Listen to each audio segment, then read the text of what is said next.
বিএনপির চেয়ারপারসন ও সাবেক প্রধানমন্ত্রী বেগম খালেদা জিয়া ফুসফুস ও হৃদযন্ত্রে সংক্রমণ সহ একাধিক জটিলতায় রাজধানীর এভারকেয়ার হাসপাতালের সিসিইউতে চিকিৎসাধীন অবস্থায় তিনি শেষ নিঃশ্বাস ত্যাগ করেন। আমাদের চেয়ারপারসন দেশনেত্রী বেগম খালেদা জিয়া ছাড়াই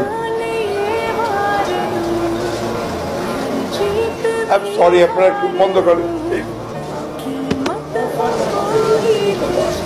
বিস্তারিত মূল ভিডিওতে। বেশ কয়েকদিন ধরে ফুসফুস ও হৃদযন্ত্রে সংক্রমণ সহ জটিলতার কারণে রাজধানীর এভারকেয়ার হাসপাতালের সিসিইউতে তাকে নিবিড় পর্যবেক্ষণে রাখা হয়েছিল। সংকটাপন্ন অবস্থার খবর পেয়ে মধ্যরাতে বিএনপির বিভিন্ন শীর্ষস্থানীয় নেতা নেত্রীরা হাসপাতালে ভিড় করেন। এর আগে তার শারীরিক অবস্থার কিছুটা উন্নতির কথা জানা গেলেও বর্তমানে তা আবারও চরমভাবে অবনতি ঘটে। বিভিন্ন গণমাধ্যমের প্রতিবেদন এবং স্বজনদের সামাজিক যোগাযোগ মাধ্যম পোস্ট অনুযায়ী তার অবস্থাকে অত্যন্ত আশঙ্কাজনক বলে জানানো হয়। এই অবস্থায় তো কোনো মানুষের যে একেবারে আশঙ্কার ঊর্ধ্বে সেটা তো বলার সুযোগ নেই।